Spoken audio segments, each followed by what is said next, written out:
नमस्कार, जय हिंद। आप सभी का स्वागत है हमारे YouTube चैनल समृद्धि इंस्टीट्यूट्स पर। आइए हम आपके लिए ला रहे हैं बहुत अच्छे सवाल कराएंगे। आज का हमारा पहला सवाल है, मानव विकास क्या है? मानव विकास क्या है? तो हमारे ऑप्शन में चलते हैं। हमारा पहला ऑप्शन कह रहा मात्रात्मक है, गुणात्मक है, कुछ सीमा तक अमापी है। तो हमारा ऑप्शन नंबर डी जो है, ए और बी, मात्रात्मक भी है और गुणात्मक भी है, ये सही हो जाएगा। हम चलते हैं अपने अगले सवाल पर। हमारा अगला सवाल कह रहा है कि प्रकृति पोषण विवाद निम्नलिखित में से किससे संबंधित है? प्रकृति पोषण जो है किससे संबंधित है?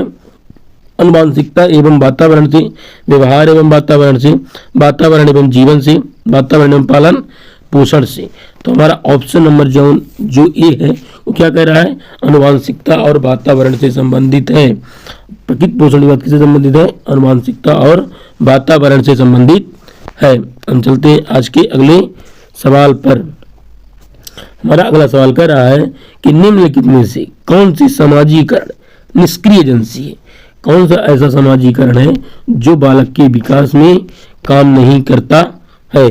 स्वास्थ्य क्लब ये तो करता है, परिवार तो बालक सबके सबसे सक्रिय सदस्य है, इको क्लब ये भी है, सार्वजनिक पुस्तकालय, भाई छोटा सा जो बालक है उसमें सार्वजनिक पुस्तकालय कौन सा विकास करेगी? तो हमारा ऑप्शन नंबर डी सही हो जाएगा।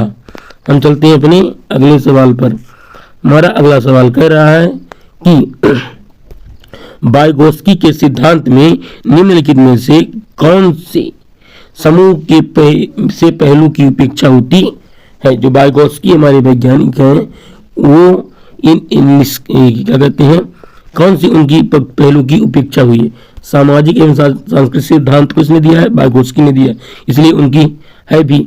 भाषिक के बारे में बताया है, जैविक के बारे में उन्होंने नहीं बताया है, इसलिए ऑप्शन नंबर सी हमारा सही हो जाएगा।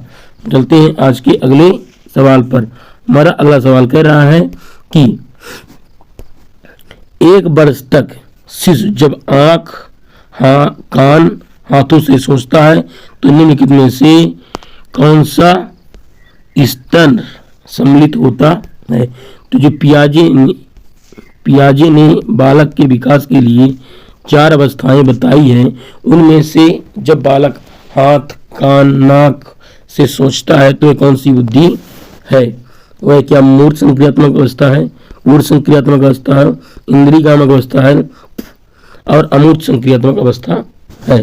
हमारा ऑप्शन नंबर जो सी है, इंद्रियगामक अवस्था, गामक स्तर जो है ये क्या करता है कि बालक जब हाथ कान से सोचता है, इसलिए ऑप्शन नंबर हमारा क्या हो जाएगा?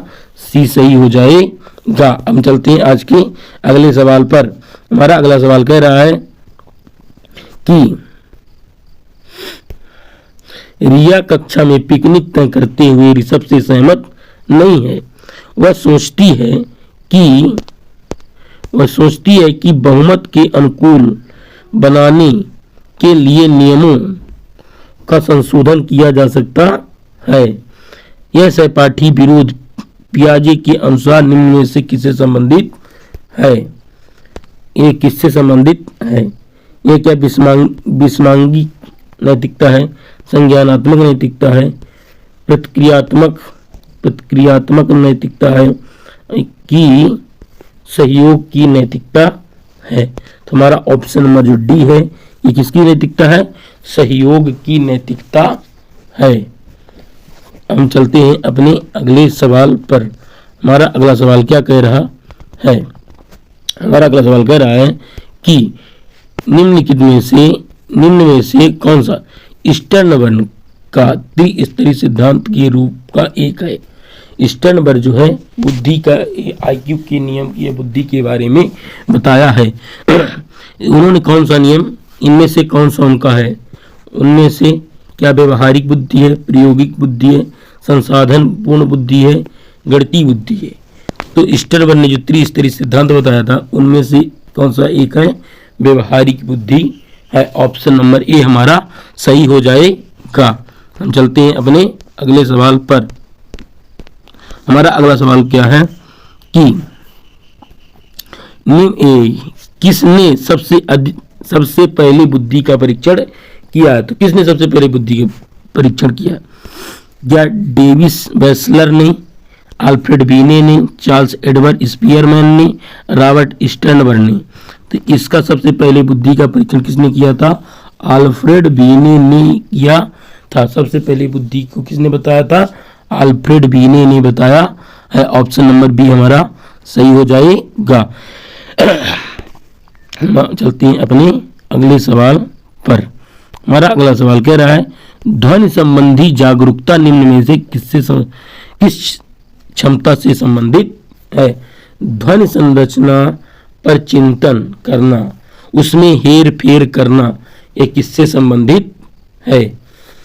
क्या सही व धारा प्रवाह बोलना, जानना, समझना या व्याकरण के नियम देखना? यार छोटा सा बालक है, क्या वो व्याकरण सीखने आया है? ना तो ध्वनि को जागरूकता, ध्वनि संचार पर चिंतन करना, उसमें हेर फेर करना। ऑप्शन नंबर हमारा ए सही हो जाएगा। चलते हैं आज की अपने अंतिम सवाल पर। हमारा अंतिम सवाल क्या कह रहा है? कक्ष में लिंग का भेदभाव। भाई कक्ष में अगर हम लिंग का क्या करेंगे? भेदभाव करेंगे कि ये बालक है कि ये बालिका है, तो बालकों में क्या बुरा असर पड़ेगा, वो अच्छे से नहीं समझ पाएंगे, उस माहौल में वे अपने आप को नहीं एडजस्ट कर पाएंगे। तो हम चलते हैं अपने ऑप्शन पर। शिक्षार्थियों के निष्पादन को प्रभावित नहीं करता है। ऑप्शन नंबर ए हमारा। अगले ऑप्शन में चलते हैं शिक्षार्थियों के हास्योन्मुख प्रयासों अथवा निष्पादन का कारण बन सकता है। ऑप्शन नंबर बी हमारा सही हो जाएगा। लेकिन आगे चलते हैं। पूर्व शिक्षार्थियों की वृद्धि उन्मुख प्रयासों अथवा निपादन का कारण बन सकता है।